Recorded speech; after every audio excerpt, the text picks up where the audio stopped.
tal? ¿Cómo están? Un agrado saludarles en una nueva edición de Las Cartas sobre la Mesa, un programa de Infogate que semana a semana ya por 4 años lo acompaña en su hogar y en estos años y medio último con pandemia, llamándolo siempre al autocuidado y digamos aquí la responsabilidad no solamente es de las autoridades que definen los criterios que debemos seguir, sino que también es una responsabilidad de cada uno de nosotros cooperar para que el contagio no se expanda más de lo que ya ha sucedido y que nos tiene bastante complicado, dicho sea de paso. Saludamos a don Francisco Orrego Bauzá. ¿Cómo está, Francisco? Gusto en saludarte. Hola Guillermo, muchas gracias, qué gusto saludarte y muchas gracias a Infogate y a ustedes por invitarme al programa. Sí, no, digamos, nos interesa porque creo que es importante colocar ideas sobre la mesa y cooperar justamente a que la ciudadanía esté mucho más informada. Y en esta oportunidad, digamos, nos acompaña nuestro periodista estrella de Infogate, que está normalmente en La Moneda, y cómo no iba a ser de esa manera cuando nos va a acompañar justamente desde La Moneda, de esa casa que tanto se sufre, como se decía ya hace mucho tiempo atrás, en la antigüedad, podríamos decir, de nuestra democracia, pero que es relevante, ahí se ven las diferentes tomas de lo que es ese palacio donde todos quieren llegar, pero después pareciera ser que, digamos, entre que les cuesta irse y les cuesta quedarse, digamos, pero hay cierta cosa. Don Mario, está gusto en saludarlo. Hola, ¿cómo estás? Muy buenas tardes. Como dices tú acá desde el Palacio de la Moneda, viendo el tema de las diversas novedades que han ido saliendo en estas últimas horas respecto a una serie de proyectos, una serie de situaciones que han ocurrido a lo largo del país, que iremos conversando en el transcurso del programa con ustedes, con los invitados. Perfecto. Una de las cosas, bueno, Francisco Orrego, primero, o sea, lo primero que es un candidato que es abogado, que tiene una larga trayectoria de servicio público, no solamente él, sino que también familiar, dicho sea de paso. Digamos, su padre fue un destacado académico de la Universidad de Chile y de nuestra Cancillería, por lo demás, y que tuvo mucho que ver. Pero Francisco Orrego, hoy día tú vas como independiente. ¿Qué significa ser independiente en esta elección de constituyente? Oye, mira, antes que nada, un tremendo desafío, porque claramente hoy día los independientes, la cancha, o más bien, la cancha no es pareja tanto para independientes como para partidos políticos. Hoy día este proceso, y después podremos profundizar en el tema, hoy día el proceso está diseñado de alguna manera, y eso no hay queja, porque al final son las reglas del juego, pero es un sistema por el cual se están eligiendo los constituyentes que claramente favorece a los partidos políticos por sobre los independientes, pero hay detalles súper prácticos y como bien de sentido común. Por ejemplo, hemos tenido la desgracia, entre comillas, de solo tener un segundo en la franja electoral. Por lo tanto, los independientes como yo claramente agradecemos a los medios como Infogate que nos dan la oportunidad, como bien dijiste tú, de poder no solo comunicar nuestras propuestas de contenido constitucional, sino que además darle la posibilidad a los ciudadanos para que se informen, que es igualmente importante que ellos puedan ejercer su derecho a voto de manera totalmente informada. Y lo otro es que también nos implica a los independientes mucha creatividad y en ese sentido hemos desarrollado una campaña no solo austera, por razones obvias, sino que también muy creativa, muy innovadora, y podrás haber visto, o los espectadores podrían haber visto mis campañas, y yo uno de los primeros compromisos que tomé fue de no colocar ni repartir panfletos, palometas, letreros, etc. Yo solamente tengo unas pancartas que nuestros brigadistas y voluntarios y yo mismo, porque aquí esto es como el circo chamorro, ¿no es cierto? Uno corta el ticket y también al mismo tiempo doma a los leones. Hemos transmitido muchos mensajes de contenido. Entonces tenemos, ¿cómo se llama? Letreros que dicen más emprendimiento, más deberes y derechos, no sé, más orden público, menos indultos, en fin, o no más indultos, etc. Entonces, hemos tratado de recurrir, como te digo, a esta creatividad para poder difundir nuestras propuestas constitucionales. Así que, pero es un gran desafío y lo es, mira, ha sido a su vez muy reconfortante ver la reacción de las personas, no solo cuando uno está con ellas en la calle, sino que a través de las redes sociales, el apoyo que recibe uno precisamente por esta calidad de independiente. O sea, hoy día creo que hay una cantidad importante de chilenos que de alguna manera sienten algún grado de desafección y de decepción con los políticos y con los partidos políticos, o con la política y los partidos políticos, y de esa manera, de alguna manera, ellos mismos están buscando a gente independiente que los pueda representar en la convención. ¿Ah? Así que ha sido muy entretenido también este desafío. Sí. Mario, antes de dejarte la palabra para que tú preguntes también, no puedo dejar de preguntarte, tú que estás ahí normalmente día a día con los partidos políticos, ¿cómo tú percibes que los partidos políticos ven a los independientes? Ahí te dejo ahí para que tú preguntes. Y es mixto el tema, o sea, uno lo puede ver un poco con los partidos de Chile Vamos que han estado por acá, no tan frecuentemente como antaño, pero sí vienen a dar su vuelta acá, vienen a reunirse con el presidente, la gente del comité político del gobierno, y no sé si los toman realmente con el peso que deberían tener, más allá de los independientes que están trabajando codo a codo con ellos mismos, pero los independientes en términos generales no creo que le estén tomando el peso de eh, lo que implica su presencia, lo que implica lo que pueden ellos pesar en las elecciones que ahora están fijadas para mediados del próximo mes. No les dan la mayor importancia en cuanto a poder tomarlos, a poder debatir con ellos en forma directa. No más allá, por lo menos, con los independientes que de una u otra forma están ligados con los mismos partidos políticos, que han sido ministros acá de gobierno, o que están emparentados actualmente con figuras de los partidos políticos en estos momentos.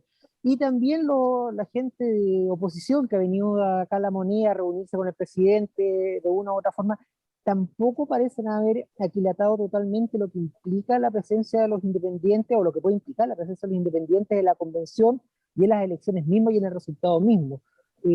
Por más que el discurso aunque suene feo decirlo, de la boca hacia afuera, hablan de renovar la política, de saltarse lo que muchos llaman la vieja política, han caído en los mismos esquemas y tampoco han privilegiado formalmente a independientes de verdad, sino que muchos que son gente que tiene realmente ligazones y ligazones actuales, ligazones que son muy profundas con los partidos, gente que incluso eran miembros de los partidos políticos y son independientes ahora por un tema puntual. No sé hasta qué punto los partidos políticos hayan entendido el sentir de la gente y lo que ellos mismos han ido declarando en las diversas instancias de apoyar esta apertura política, de apoyar superar lo que es la política de antaño. ¿Sí? ¿Alguna pregunta para Francisco? Mira, Francisco, ahora entrando un poco más en lo que es tu programa, lo que has propuesto justamente a través de tu sitio web, en tus reuniones con la gente, por lo menos nosotros aquí en Infogate nos interesa bastante lo que es el perfil hacia la política exterior del país. Tu posición, por ejemplo, lo que tiene que ver con todo lo que es con política exterior del país, cómo plasmar eso en la constitución política, cómo plasmar quizás no directamente en la constitución, pero sí en lo que tiene que ver con la discusión, temas como los problemas limítrofes que existen en este momento con Argentina, algunos contenciosos que quizás no son exactamente diferentes, pero sí están en la nebulosa con estas declaraciones del último tiempo del gobierno argentino, cómo llevar esa temática a la Constitución para que quede plasmada de una u otra forma y pueda mantener los derechos chilenos y para mantener la integridad del país. Oye, Mario, sí, respondo tu pregunta de fondo, pero no quisiera dejar de hacer algún comentario respecto del tema de cómo están los partidos políticos viendo a los independientes. ¿Ah? Yo creo que efectivamente hoy día es de alguna manera la hora de los independientes, y creo que hay que reivindicar el rol de los independientes en la política, en la idea y en la esfera pública. Y los partidos políticos son importantes, yo no estoy en contra de los partidos políticos, pero por importantes que sean, no pueden seguir teniendo el monopolio de la política y del debate público. Por eso es que, de alguna manera, esta falta de sintonía que están teniendo los partidos políticos, de alguna manera atenta contra lo que fue, como bien dijiste tú, el mandato, la esperanza y el anhelo claro de los chilenos que en el último plebiscito votaron en un 80% por decirle que no a los partidos políticos en la convención constituyente. Entonces, a mí, yo lo que veo es que los partidos políticos de alguna manera se siguen mirando el ombligo. Entonces, ellos en vez de estar preocupados realmente de la defensa de las ideas, y estoy hablando en general, están más preocupados, ¿no es cierto?, de hacer ingeniería electoral o cálculos electorales para saber si tienen un voto más, un voto menos, un cupo más, un cupo menos, pero no están acogiendo o no se están haciendo cargo del llamado de la gente. Entonces, llama la atención cuando uno ve en los diarios toda esta campaña del terror que tienen algunos partidos políticos en contra de los independientes, donde el análisis de ellos es puramente electoral y sabemos nosotros lo que hoy día significa con un sistema electoral proporcional y con un voto voluntario, el margen de error de las encuestas no es menor. Pero no solo eso, sino que uno ve en la página de al lado de cuáles son los anhelos y las aspiraciones de los chilenos para verse representados en la convención, y son, por un lado, independientes en un porcentaje muy mayoritario, y por otro lado, profesionales de distintos ámbitos, y particularmente abogados. Sin embargo, uno ve que al final no se están comunicando unos con otros, y uno ve que quienes hoy día tienen, porque ustedes saben que el nivel de afiliación a los partidos políticos hoy día alcanza a menos del 6%. Entonces es el 6% el que de alguna manera controla el 100% de la política, y ahí claramente hay un desajuste del cual no se están haciendo cargo. Pero dicho eso, solo y entrando un poco a tu pregunta, yo fui el primer candidato, y eso lo puedo decir y casi certificar ante notario, fui el primer candidato que comenzó a promover sus propuestas de contenido constitucional mucho antes de que comenzara la campaña propiamente tal y comenzaran las inscripciones. O sea, yo les mencionaba todo esto, las dificultades que hemos tenido nosotros los independientes, por ejemplo en la franja electoral, pero la gente se olvida que los independientes como yo tuvimos que también salir a cazar patrocinios, y eso no fue una tarea fácil, fue una tarea gigantesca, y afortunadamente fue de manera online, cosa que eso yo lo agradezco hasta el día de hoy. Pero, por lo tanto, fui el primero, y esto nace del deseo de participar en la convención constituyente, que en mi caso nació al día siguiente del acuerdo para la paz social y la nueva constitución del 15 de noviembre del 2019. Yo el día 16 me desperté y dije, yo quiero participar en este proceso. En ese minuto no se sabía cómo se iba a desarrollar y bajo qué contexto y orgánica, en fin. Así que durante todo el año 2020 fui elaborando, haciendo mi propuesta de programa de constituyente. Y claro, por supuesto que hoy día el debate constitucional, ¿no es cierto?, podríamos meter dentro de un jarro una cantidad de anhelos, intereses y peticiones de todo tipo, y que va a salir una especie de, o podría eventualmente salir una especie de engendro.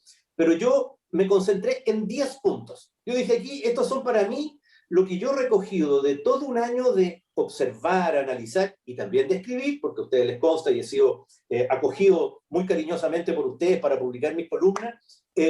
Yo he, de alguna manera, auscultado de cuáles eran las principales preocupaciones o temas centrales donde se iba a producir el debate constituyente. Entonces elaboré estas 10 que van desde, no van en un orden de prioridad, sino que van en un orden, por así decirlo, lógico, siguiendo el orden que hoy día tiene la Constitución vigente. Porque en eso yo, al menos, soy de los que reconozco y estoy convencido del aporte que la Constitución actual ha hecho al progreso de Chile en los últimos 40 años. Creo que no hay cabida para ánimos refundacionales, ni tirar las cosas por la ventana, en fin, yo creo que hay que recoger lo mejor de nuestras tradiciones y valores, y por lo tanto parte de esas tradiciones y los valores están hoy día en la Constitución. Bueno, entonces, y dentro de esos 10, que van desde, como te digo, desde aspectos de tipo valórico, en los primeros compromisos, hasta el final, cosas más bien de tipo orgánica, supremacía constitucional, en fin, hay uno que para mí ocupa el segundo lugar por un tema en que yo al menos lo visualizo como parte de lo que debiera ser las bases de la institucionalidad chilena. Y eso es, derechamente, como tú lo dijiste, la defensa de la integridad territorial del Estado de Chile. Y creo que cuando uno legisla, o en este caso redacta constituciones, las tiene que redactar no solo pensando en la contingencia, que tú bien lo planteaste, y a la cual yo también me he referido en muchas columnas respecto de la incursión y de la ambición de la República Argentina y el desconocimiento que ha hecho y las pretensiones unilaterales que ha hecho respecto de sus proyecciones, de su plataforma continental y la extensión en el mar Austral y la Antártica chilena, pero creo que esto va más allá del caso puntual de Argentina. Yo creo que tenemos una historia que nada indica que en el futuro no vaya a continuar, de diferencias limítrofes tanto hacia el norte como hacia el este, y por lo tanto creo que la Constitución tiene que hacerse cargo, por un lado, de la necesidad de que nuestras autoridades y todos los chilenos asuman de que la defensa de los intereses marítimos, territoriales, espaciales, etcétera, en general, tienen que estar debidamente recogidos en la Constitución, por una parte. Segundo, eso no puede no ir acompañado de otro elemento que a mi juicio tampoco le hemos dado la suficiente preferencia y prioridad, como es el hecho de que Chile hoy día tiene un carácter de país tricontinental, ¿no es cierto? Por estar ubicado, ¿no es cierto?, en América, por su proyección hacia Oceanía y por supuesto hacia la Antártica. Entonces, creo que eso es un segundo aspecto de lo que este concepto general de integridad territorial tiene que recoger. Y también tiene que estar recogido de alguna manera la vocación marítima y antártica chilena. Porque si estamos pensando en una constitución que queremos que rija, hay algunos que siempre hablan de que la constitución tiene que regir los próximos 30 años. Yo creo que eso es un error. Yo creo que ojalá que pudiéramos armar una constitución que rija los próximos 50 o 100 años. Pero bueno, dicho eso, creo que también tenemos que hacernos cargo de la vocación marítima, porque hoy día el mar de Chile y el océano Pacífico constituye sin duda ese territorio marítimo una superficie que excede con creces el territorio continental, pero también el futuro que tiene el desarrollo de la Antártica, no solo por su recursos, sino que por su, y eso bien lo sabe Guillermo, por la importancia geopolítica que tiene la Antártica. Entonces, creo que hoy día se nos presenta por primera vez en la historia, y eso es bueno y te agradezco que lo hayas preguntado, porque soy el único candidato a constituyente en el país que ha planteado el tema de abordar la integridad territorial del Estado en la nueva Constitución. No, eso yo la verdad creo que es fundamental. Pero quiero cambiarte de tema. ¿Qué significa haber modificado las elecciones del 10 y 11 de abril finalmente al 15 y 16 de mayo? Yo opino y te doy mi opinión, de que el problema chileno no eran las elecciones, no era la fecha, independiente del contagio. Digamos, la evidencia comparada indica de que las elecciones no generan más contagio. Yo creo que nuestro problema era la simultaneidad de elecciones. O sea, muchas elecciones juntas donde finalmente tú ibas a votar y te ibas a demorar entre 3 minutos, se tenía muy claro por quién votar en cada uno de los votos, hasta 15 minutos mientras buscaba el candidato por el cual querías votar. Y sin dejar de lado el doblez del voto, que es lo que más demora muchas veces al que va votando. ¿Cómo afecta eso? ¿Cómo ves tú? Porque finalmente hay una presión sobre lo convencional del constituyente, donde estás tú, pero por otra parte también los gobernadores, una figura nueva en el escenario, los alcaldes y concejales. Yo creo que ya es muy difícil evitar que la manzana y las peras se mezclen, ¿sí? Por el tiempo que queda de aquí al mayo. ¿Cómo lo ves? Mira, tu pregunta es súper válida y súper importante. Yo te voy a explicar por qué. Porque, a ver, yo les mencionaba de alguna manera cómo los candidatos independientes, entre comillas, o al menos para los independientes, el actual proceso, diría yo, si uno tuviera que calificarlo, es bastante discriminatorio en contra de los independientes. Pero creo que este proceso, más allá de lo discriminatorio hacia los independientes, creo que todo este proceso, todo, no solo por la elección de ahora, otra característica que yo podría distinguir es el nivel de improvisación con que las autoridades y el mundo político lo ha abordado. Y les voy a poner ejemplos concretos. Primero, el hecho de haber, como tú bien dices, haber puesto todas estas elecciones de manera simultánea, o sea, lo único que hace es que una elección tan importante como la de constituyente se diluya, ¿no es cierto?, frente a las elecciones de los demás tipos de candidatos, concejales, gobernadores y alcaldes. Así que eso es o sea, desde el punto de vista del derecho de información de la ciudadanía, el mensaje es tremendamente confuso. Eso es lo primero. Y además, no solo confuso, la tentación de los candidatos, y eso es una tentación que yo lo he evitado hasta el máximo posible, la tentación de los candidatos, de los candidatos de constituyentes me refiero, de identificarse con los candidatos a gobernadores, alcaldes y concejales, ha hecho que el discurso de los candidatos a constituyentes se parezca más bien a un discurso de una elección de alcalde, gobernador o de concejal, y no de una de constituyente. Por lo tanto, hoy día encontramos que en la difusión de las propuestas de constituyente, la verdad es que encontramos de todo, y muy poco de contenido constitucional propiamente tal. Otro aspecto que también de alguna manera creo que da cuenta de esa improvisación, Guillermo, es que, y que dice relación más allá de si las elecciones eran ahora o en un mes más, y que dice relación con el sistema electoral que se eligió para elegir, valga la redundancia, a los candidatos de constituyente. Porque hoy día se nos está aplicando el mismo sistema electoral que a los parlamentarios. ¿Y eso qué significa? Significa que el riesgo de replicar en la Convención Constitucional los mismos errores, defectos o malas prácticas que se han dado en el Congreso, particularmente provenientes, ¿no es cierto?, de esta mayor polarización y de esta mayor atomización o dispersión, hace que hoy día, al menos para mí, el desafío del trabajo constituyente sea aún más complejo. Y para terminar, el hecho de que el trabajo constituyente se desarrolle o eventualmente se desarrolle, ¿no es cierto?, durante la mitad o en pleno periodo de campañas parlamentarias y presidenciales, y que por lo tanto la convención constituyente se transforme en una caja de resonancia de lo que son las campañas parlamentarias y presidenciales, creo yo que configuran un cuadro bastante...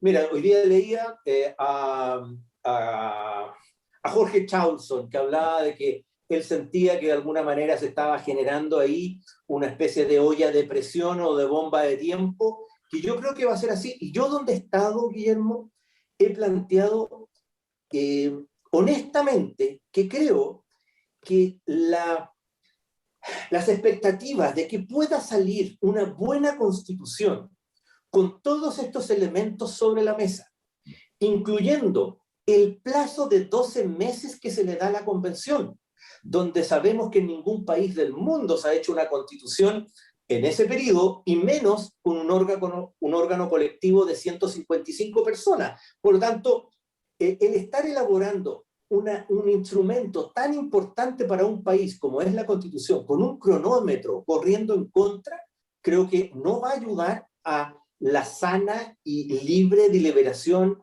y acuerdos y consensos que deberían darse dentro del trabajo constituyente.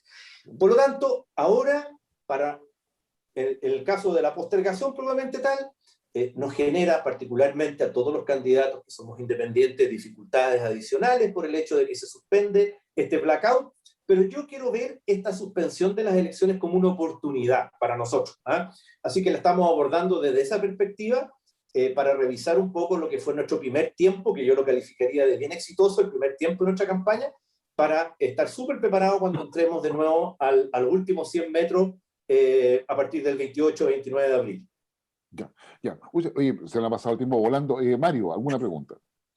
Mira, más o menos para el cierre, ya más o menos esquematizaste, Francisco, lo que tenía que ver con cómo va a ser la dificultad del trabajo. Ahora, ¿qué otros aspectos también podrían estar influyendo en el trabajo de ustedes en este periodo, en estos 12 meses máximo que tienen de plazo?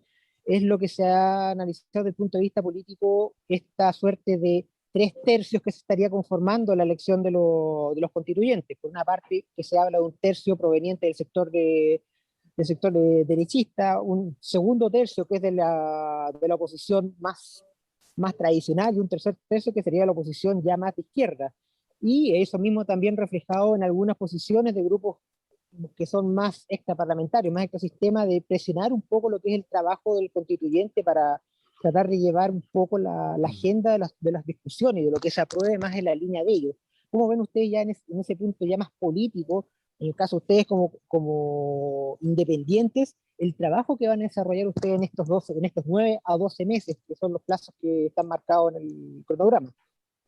Sí, muy buena pregunta, porque efectivamente hoy día se habla, ¿no es cierto?, de la necesidad del diálogo y de los acuerdos dentro de la convención. Creo que eso va a ser clave, por supuesto, y yo creo que hay que poner el énfasis ahí. Lo que a mí me preocupa es que hoy día hay, y en el Congreso lo hemos visto, o sea, no es que yo esté aquí inventándolo, los hechos están, hay ciertos sectores de la izquierda, por así decirlo, radical, que no es partidaria y ha demostrado que no es partidaria ni del diálogo ni de los acuerdos. Por tanto, el riesgo de replicar ese populismo, el virus del populismo y la demagogia y de la obstrucción dentro de la convención es donde yo también lo agrego a este componente. Cuando veamos que los partidos, y cuando digo los partidos que de alguna manera son más afines a las ideas de cada uno de los candidatos, veamos que estén de alguna manera transando o renunciando a ciertos principios que al menos cada uno de nosotros puede considerar que son fundamentales en una nueva constitución,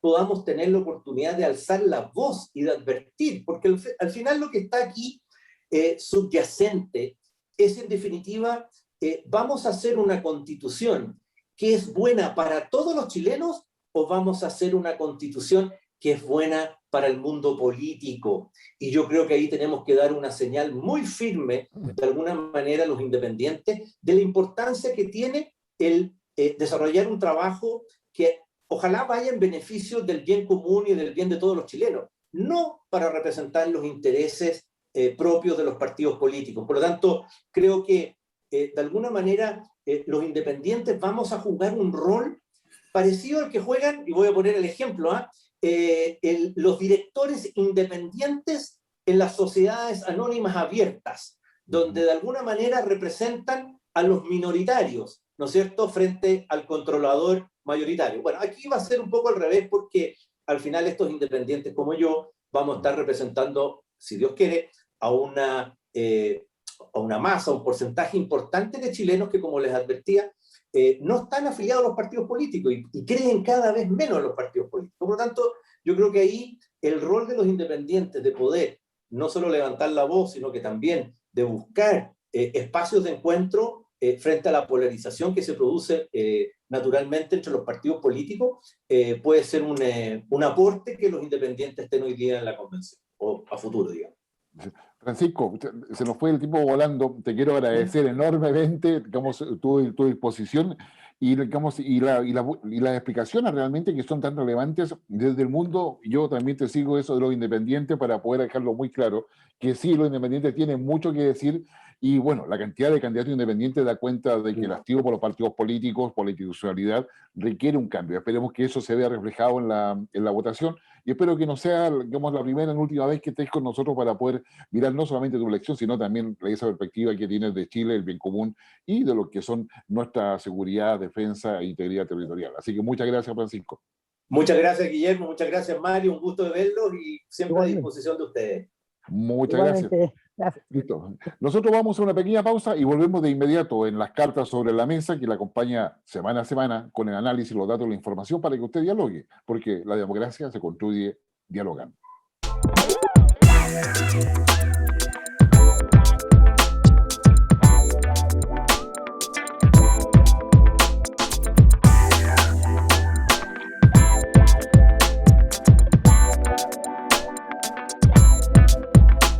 Ya estamos de regreso a las cartas sobre la mesa, un programa que le entrega información, datos, análisis, con distintos actores, con distintos panelistas también, para que usted tenga argumentos y pueda consolidar su opinión, pero también se informe. Lo relevante acá es poder informarse. Y en esta oportunidad se nos suma a nuestro panel el senador Kenneth Pugh. Senador Pugh, gusto en saludarlo nuevamente después de varias semanas, a raíz de todo este proceso electoral que ha estado fuera sin acompañarnos. Así que, Guillermo, un gran saludo especialmente a nuestros auditores que cada día suman más. Estamos llegando a regiones y eso es muy importante. Así estamos desde Arica a Punta Arenas en distintas plataformas, tanto en Facebook, YouTube y en los canales de cable que están en cada una de las regiones. Kenneth, ¿cómo ha sido esta batahola entre nueva presidenta del Senado, negociaciones con el gobierno, correr las elecciones, digamos, la agenda del... ¿Cuál sería tu fotografía del momento político legislativo que tenemos en nuestro país en esta incertidumbre pandémica que nos embarga a todos? Bueno, está directamente correlacionada al aumento de los contagios. Si tomamos una media, en la primera ola, llegamos a tener 6.000 contagios diarios. En estos momentos tenemos 8.000 contagios diarios. O sea, estamos en una situación que es bastante más complicada que el año pasado, pero con más información. Efectivamente, el año legislativo ha partido con una nueva presidenta del Senado, que ha puesto bastante énfasis en aquellas diferencias que tiene con el Ejecutivo, y se han notado, pero más importante, hemos logrado quizás algo relevante, el entender las situaciones que estamos y poder aprobar este día domingo, recién pasado domingo de Resurrección, la Pascua de Resurrección, dos leyes muy importantes. La primera, con un bono, un IFE, un ingreso familiar de emergencia, bastante contundente que va a llegar a muchísimas personas, muchísimas más de las que teníamos consideradas en la primera ola. O sea, si en la primera ola fueron 6.000 contagios y ahora son 8.000, ahora vamos a tener un alcance igual, una cantidad de personas mucho mayor que van a ser beneficiadas. Y lo segundo, postergar las elecciones, porque este fin de semana que iban a ser las elecciones, vamos a tener probablemente colapsados los sistemas sanitarios, con la gente con mucho miedo y temor. Y no queremos que algo tan importante como una elección donde por primera vez se van a elegir gobernadores regionales y donde por única vez, probablemente por muchísimo tiempo, se van a elegir los representantes de la Convención Constitucional, la gente no quiera ir a votar por miedo. Entonces lo que se ha buscado es una fórmula para lograr generar espacio, 5 semanas es lo que se ha visto, y eso es lo que finalmente ya después del trabajo en una comisión mixta, dado que se produjeron discrepancias entre la Cámara y el Senado, ya quedó zanjado y eso va a ser ley muy pronto. Así que contentos de que estemos avanzando, pero también advirtiendo que tenemos que cuidarnos. Y la única medida que sirve son las medidas básicas, el distanciamiento social, la mascarilla, el lavado de las manos, el quedarse en la casa. Eso ayuda a que la gente no se contagie. Así es, Mario. Aparte de todo lo que ha pasado justamente en la contingencia, lo que tiene que ver con la parte electoral, en lo que se refiere a la parte de la pandemia, algo usado usted en relación al tema de una comunicación correcta.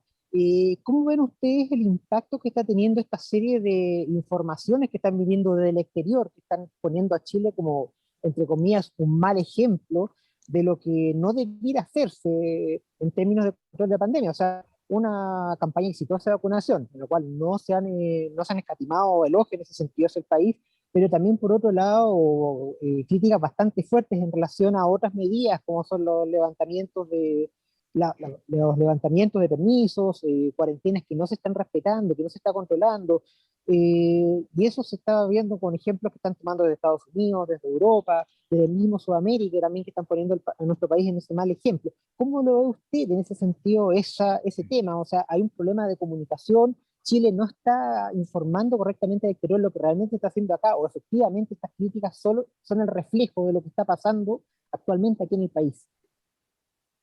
Bueno, es una mezcla de varias situaciones. De hecho, hay medios muy prestigiosos en los cuales escritores freelance, específicamente una periodista de un canal venezolano, empieza a criticar el sistema chileno. Entonces uno ve qué efecto real hay detrás. Es una maniobra de algunos sectores que buscan de forma ideológica decir de lo que se está haciendo no es lo correcto. Yo lo que sí quiero decir de que aquí el principal problema no está tanto en las medidas que se fijen cuarentena o no, sino que cómo se cumplen estas cuarentenas.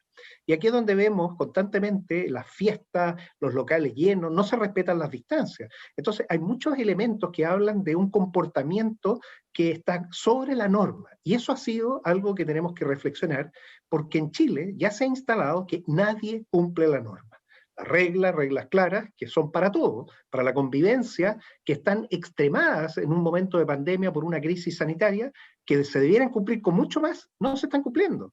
Y no se están cumpliendo incluso por personas que algunos son o médicos o funcionarios de Carabineros. O sea, esto está uniformemente distribuido y habla mal. Si realmente queremos que se note, tenemos que respetar la norma. Y aquí están las medidas que tiene propuesta el gobierno. De hecho, la gran mayoría del país está en cuarentena, fase 1. Eso significa quedarse en la casa. Y uno ve los cordones sanitarios, los movimientos, la cantidad de permisos, y es gigantesco. Entonces, no está funcionando, no porque el gobierno no tenga reglas, es porque las personas no quieren someterse a las reglas. Y probablemente la explicación es que ya ha pasado mucho tiempo. Las personas están cansadas, están angustiadas, están desesperadas, necesitan salir. Algunos están buscando recursos y por eso es tan importante llegar con recursos económicos a la casa para permitirles que se queden en la casa. Pero si no logramos generar eso, el evitar el contagio se va a propagar. Y más rápido, porque ya sabemos que hay algunas variantes, la variante inglesa que se llama o la amazónica de Brasil, que se contagian de forma más rápida, o sea, el virus es mucho más rápido, y también hay una que los efectos que produce son mucho más mortales y afecta a gente más joven. Entonces aquí no hay que descuidarse, este no es un tema que antes solo afectaba a los adultos mayores ya están vacunados, y uno que ve que la curva de uso de la UCI de los adultos mayores ya no la usan, la está usando gente de 40 años, que está demostrando que la gente de 40 años no se está cuidando. Entonces aquí el llamado de alerta es a todos, a entender que este virus está presente, está circulando, las variantes son mucho más peligrosas porque se dispersan más rápido el factor de contagio, es una fórmula, el R que le llaman, hace que esto se mueva más rápido, y además los efectos son mucho más mortales. Es casi un tercio más rápido en propagación y un tercio más mortal los efectos, y es lo que estamos viendo. Entonces, para salir de esa condición, el país tiene que mantener el distanciamiento, las medidas sanitarias, usar la mascarilla, lavarse las manos, evitar el contagio y evitemos que también se sature el sistema sanitario, la UCI y las camas críticas. ¿Cuál es nuestro problema?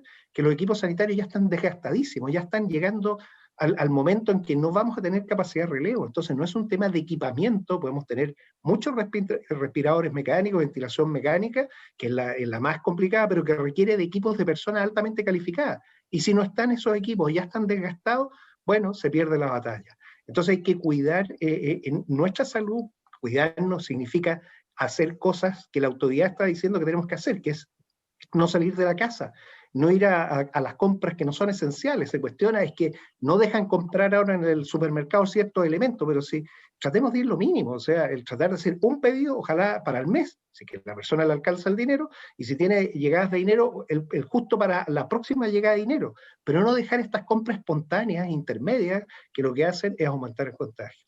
Yo creo entonces que hay que tener mucho cuidado en los países que empiezan a criticar los resultados en base solamente a las decisiones que pueda tomar una autoridad sanitaria o no. Aquí el cuestionamiento es a todo el sistema completo. Todos somos capaces de salir adelante si cumplimos la norma, y eso es lo que yo espero que ocurra y así sea la forma para salir adelante juntos. Esta pandemia vamos a salir todos juntos. No, eso sin lugar a dudas, eso requiere todo un esfuerzo. Sin embargo, las decisiones políticas han llevado a que algunos estén pensando en que hay una crisis de conducción, de que la agenda legislativa, digamos, entre el Ejecutivo y el Legislativo se ha complejizado bastante, que el gobierno no está tomando las medidas con la oportunidad, pero también un tema de información en todo eso. ¿Ya? Y ese tema, digamos, entre la información y desinformación, digamos, quizás empezamos a mirar, a ver fantasmas donde no existen. ¿Cómo lo ves tú, Kenneth? Mira, el tema es que si usamos la palabra desinformación es porque sabemos que hay gente que está especializada en la manipulación y adulteración de esa información para lograr algo. Y eso es perverso. O sea, uno puede cometer un error en un medio de prensa de no recurrir a la fuente adecuada, y uno puede entender eso. Pero cuando se están usando los medios para, de forma intencionada, manipular la información y entregar información sesgada que pueda producir un daño, estamos ante las técnicas antiguas de la Guerra Fría, de los manuales que existían de desinformación, que esto es por libro. O sea, uno puede derrotar a un país con un general rumor. Y hoy el general rumor son precisamente los portales electrónicos, las redes sociales, los portales para publicar esa verdad media o eso que se instala como verdad, y las redes sociales para amplificarla. Y ahí viene el tema, que además estas redes sociales ni siquiera están controladas por personas. Fíjate que las personas tenemos el derecho a la libertad de expresión, es un derecho humano.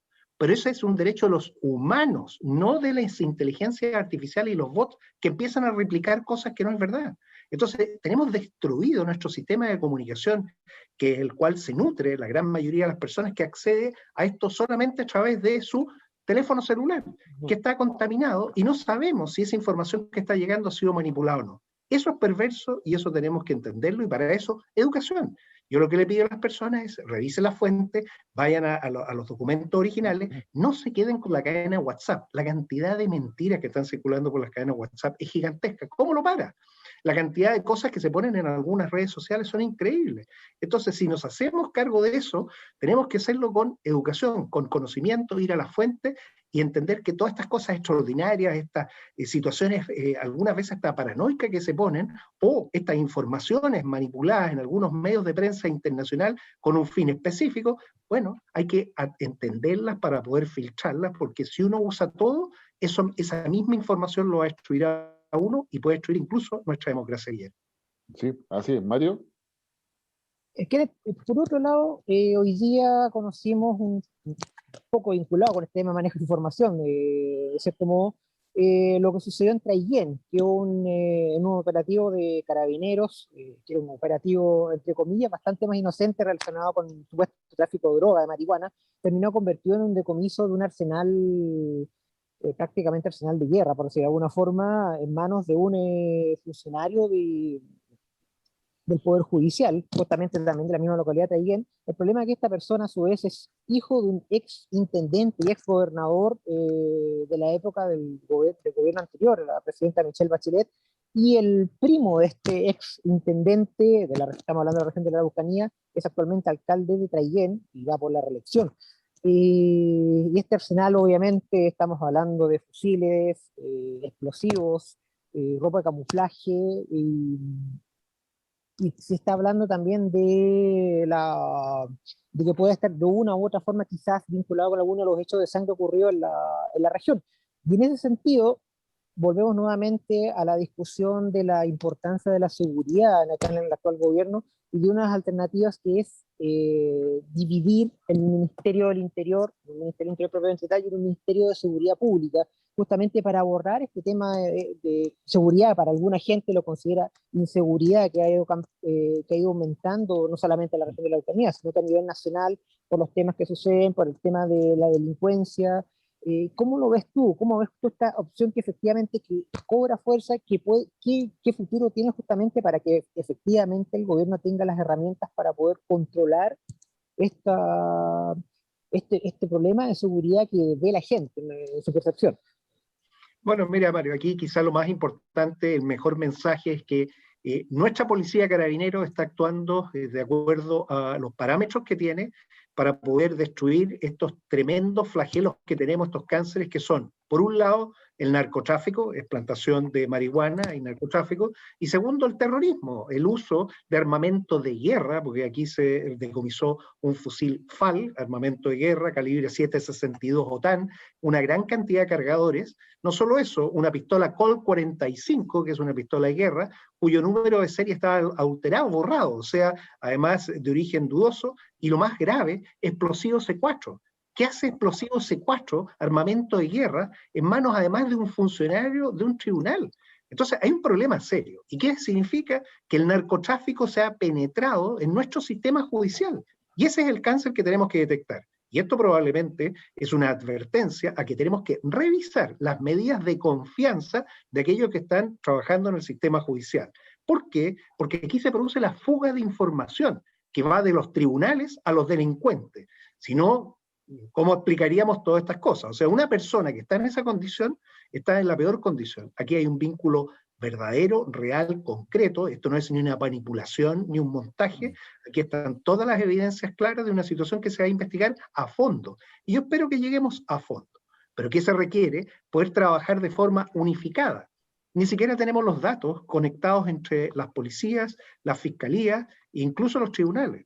Hay un problema de integración gigantesco. ¿Qué se ha pedido entonces? Y eso lo estamos viendo en la comisión bicameral de la Comisión de Seguridad del Senado y la Comisión de Seguridad de la Cámara, básicamente el cómo generar una nueva estrategia, pero en base a un nuevo instrumento. ¿Y cuál es? Un ministerio interagencial, un ministerio especializado, que hoy no está en plenitud dentro del Ministerio del Interior y Seguridad Pública. Esa fue la decisión que se tomó en su minuto, juntar todo en uno solo. Lo que queremos es separar para tener un ministerio político que dé soluciones a los problemas políticos.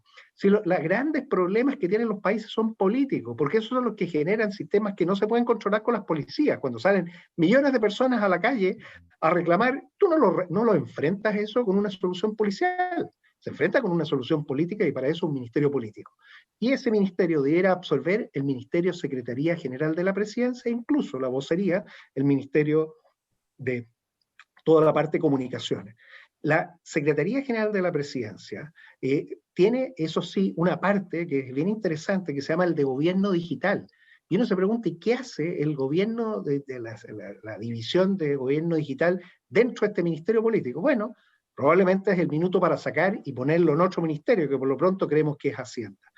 ¿Qué logramos entonces? Y aquí viene la parte que es importante, separar, dejar un ministerio político con una conducción política que se entienda con los partidos políticos, con el legislativo donde están los políticos y también con los nuevos gobiernos regionales que van a ser gobiernos políticos. Necesitamos una autoridad empoderada y una autoridad técnica que vea el sistema interagencial de toda la dimensión del riesgo, la matriz del riesgo, de todas las cosas que afectan a las personas. A las personas los afectan los riesgos naturales, los desastres naturales. Ese es el riesgo de mayor probabilidad de ocurrencia y el de mayor impacto. Terremotos, tsunamis, avalanchas, todo esto. Después están incluso los riesgos pandémicos, sanitarios, que hay que manejarlo con una matriz de riesgo. Están los ciberataques que atacan infraestructura crítica, atacan a las personas. Y así, hasta llegar al delito. Y el delito, el más complicado, es aquel que comete el crimen organizado, el narcotráfico, el terrorismo. Todos ellos tienen un común denominador, que es la corrupción. Porque ahí tenemos este funcionario metido adentro del Poder Judicial. Eso es corrupción. ¿Y dónde tú encuentras la hebra que permite encontrar todo esto? En el lavado de activos. ¿Por qué? Porque esa persona se estuvo enriqueciendo, algo estuvo generando, y uno sabe inmediatamente por qué alguien tiene transacciones, dinero, recursos que no debiera tener, que su sueldo que tiene en el Poder Judicial no le permite tener todas estas cosas. ¿Qué se requiere? Un nuevo sistema nacional de inteligencia del Estado, que incorpore nuevos organismos. Uno de ellos, la Unidad de Análisis Financiero. Y cuando hablábamos de atacar la corrupción, más que una agencia anticorrupción, que ya en algún minuto he hablado, quizás lo mejor es fortalecer el sistema de inteligencia del Estado y que sea capaz de pillar a los corruptos que están en el Estado, porque esa es una amenaza concreta. Porque una vez que se te instala el lado de activos, se instala la corrupción, y con corrupción tú vas a tener crimen organizado, narcotráfico, terrorismo. Entonces, un ministerio que sea capaz de prevenir, pero con agencias poderosas, capaz de coordinarse con las policías. Fíjate que estamos discutiendo la ley de control de armas. Si no tenemos un sistema que controle las municiones que se ocupan en los clubes de tiro con las armas que están en estos momentos circulando, es muy difícil contener. ¿Y por qué? Porque tú puedes perfectamente abrir un club de tiro para blanquear munición y nadie sabe cuánta munición se disparó y obviamente va a haber gente que va a estar disponible para comprar munición en el mercado negro. Entonces, todos estos procesos requieren tener, tal como lo tenemos hoy en día, probablemente, de la comisaría virtual, el permiso para salir, bueno, el permiso para usar el arma, o indicar cuántos tiros ocupó realmente y saber qué está ocurriendo. Si tú tomas todos estos elementos, vas a ver que es factible generar un sistema distinto, robusto, que tenga agencias. La nueva Agencia de Protección Civil, que es una ley que estamos discutiendo en el Senado, para darle más facultades a la ONEMI. La ONEMI ya no necesitamos una oficina, necesitamos una verdadera agencia de protección civil con todos sus niveles. Estamos discutiendo finalmente cuál va a ser el rol del gobernador regional o del delegado presidencial regional. Bueno, yo lo tengo muy claro. La línea de mando del ministerio viene por el Ejecutivo a través del delegado presidencial regional. Esa es la autoridad que tiene que coordinar la fuerza y los medios para enfrentar las crisis. ¿Y qué va a hacer el gobernador regional? La prevención, todo lo que es necesario para que si llegara a ocurrir algún evento adverso, la región esté preparada. Inversión en infraestructura, en conocimiento, en educación, en capacitación. Y después la recuperación, cuando llegue a ocurrir esto. Lo mismo en el delito. ¿Cómo se hace la prevención del delito? Mejorando las condiciones de empleo, iluminando las canchas, haciendo mejores barrios, cambiando la calidad de vida, gobierno regional. Pero perseguir el delito, coordinar las policías, lo tienen que hacer los representantes del Ejecutivo con mejores formas. Nosotros no tenemos ningún sistema integrado. Fíjate que Carabineros funciona solo con un sistema que trata de sacar los datos, que ni siquiera fueron capaces de poder renovar el contrato y se han quedado pidiendo por radio más o menos los datos de las personas. O sea, volvimos a mediados del siglo XX y ya estamos llegando casi a mitad del siglo XXI. Tenemos un problema de desconexión de lo que está ocurriendo en la calle, de la velocidad a la que ocurren los hechos, de la cantidad de cosas que están con un Estado que va lento, precario, que no hace uso de las tecnologías, y las pocas que tiene ni siquiera es capaz de mantenerlo. Entonces, ¿qué es lo que yo quiero? Que el Estado cumpla su rol, que proteja a las personas, que las personas sientan que es el Estado completo, no solo el gobierno de turno, el poder ejecutivo, el poder legislativo con buenas leyes y el poder judicial, con la persecución del delito para permitir que aquel que no cumplió las reglas sea procesado como corresponde y se haga justicia. Eso es lo que está fallando y eso es lo que tenemos que corregir. Sí, yo creo que es terriblemente interesante lo que tú dices, Kenneth. Pero nos quedan pocos minutos, pero quiero cambiarte de tema a uno que yo sé que es de tu gusto. ¿Qué pasa con el TPP-11? ¿Se va a aprobar finalmente? Porque el TPP-11 tiene que ver con toda nuestra proyección, digamos, tanto en el Asia-Pacífico como en el Indo-Pacífico y las ventajas que eso tiene. ¿Cómo está ese debate en el Congreso hoy día? ¿Cuáles son los obstáculos más allá de los que ya conocemos? Bueno, en estos momentos el primer obstáculo es la poca disposición de la oposición a hacer lo que todo el mundo, y en el Pacífico, porque este es un tratado del Pacífico, quiere lograr. Es tan curioso como que los chinos quieren meterse. ¿Y por qué? Porque se dieron cuenta que esto les sirve. El Reino Unido, que salió de la Unión Europea con el Brexit, también quiere ser parte de esto. O sea, lo más divertido es que países que estaban totalmente afuera han encontrado aquí algo que realmente les puede ayudar. Y aquí entramos nuevamente en la desinformación. Hay grupos organizados que están ex profeso generando noticias falsas e instalando la incertidumbre en las personas y también generando problemas y trayéndolo hasta al tema de las elecciones de los gobernadores regionales. Así que hay gente que habla de las campañas, de los eslogans, esto no es sequía, es saqueo. Pero señor, si hay sequía, si llevamos 10 años de sequía, no hay agua. O sea, este es un tema básico, esencial que tenemos que entender. Pero bueno, eso lo tenemos que superar. Yo creo que lo que sí se puede hacer en este momento en que está congelado, la decisión es no ponerlo en discusión todavía, es levantar la información y ver lo que están haciendo otros países y desmistificar todas aquellas cosas que han puesto. ¿Por qué? Porque Chile depende de su comercio exterior.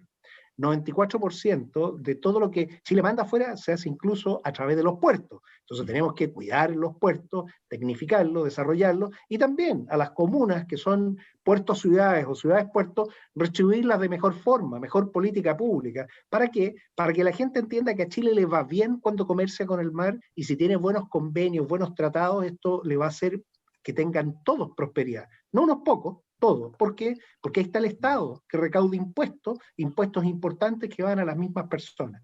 Si queremos mejorar entonces esa relación y distribuir mejor los impuestos, hay que recaudarlos. Y la única manera, que es lo más eficiente, es el comercio exterior. Fíjate que solamente los puertos, por los impuestos, o sea, lo que se le cobra al negocio, son 7.000 millones de dólares. 7.000 millones de dólares es una cantidad gigantesca, y eso solo que está llegando en impuestos, es mucho más que el impuesto al diésel. Entonces, el Estado es capaz de recaudar de las mismas operaciones recursos. Y si el comercio aumenta, bueno, vamos a tener muchos más ingresos. Entonces yo miraría esto con bastante más tranquilidad. Hay gente de la oposición seria, uno de ellos, Heraldo Muñoz, que conoce muy bien de este tema, y como otros que dicen, esto está bien, esto tenemos que hacerlo. Hay grandes figuras de la oposición que lo hacen, pero que por lo pronto han decidido mantenerlo en espera, congelado, en reserva, esperar una mejor condición para poder votarlo. Sí. Ya, última pregunta, nos quedan 2 minutos. Mario.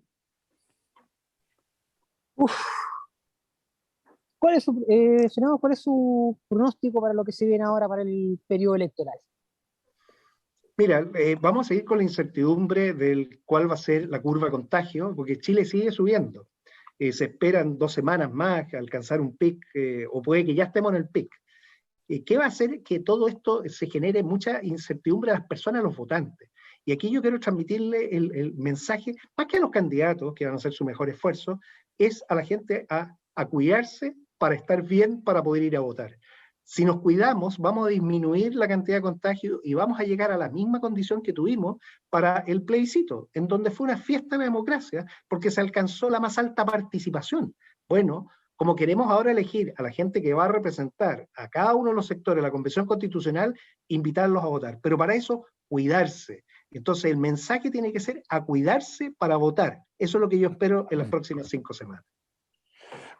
Muchas gracias, Kenneth, por tu participación. Ya nos veremos más seguido con toda certeza, qué sé yo, digamos, y ánimo con todo ese trabajo arduo que está teniendo el Senado, que no es menos dicho sea de paso.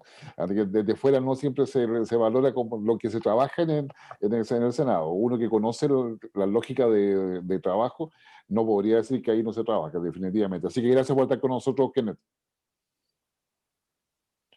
Y gracias también a Mario, digamos, que sé que es... que nos ha acompañado en esta oportunidad y estoy seguro que no será la última donde estarás como nuestro panelista acá en las cartas sobre la mesa. Y a usted que nos sigue, digamos, semana a semana, muchas gracias por acompañarnos. Kenneth, muchas gracias por estar con nosotros. Digamos, te habías quedado congelado un momento. Sí, bueno, me quedé congelado, pero solamente invitarlos a cuidarse para votar. Yo creo que ese tiene que ser el mensaje para las próximas 5 semanas. Muchas gracias a ustedes. Ya. Y a usted que nos está viendo, digamos, la verdad, dialogue, porque la democracia se construye dialogando, sabiendo escuchar al otro y pensando en el país. Usted piensa en el bien común de su familia, bueno, el bien común de su familia está inserto en el bien común de toda la sociedad que todos debemos proteger. Así que muchas gracias, Mario, nuevamente, muchas gracias, Kenneth, y muchas gracias a ustedes, y nos vemos la próxima semana.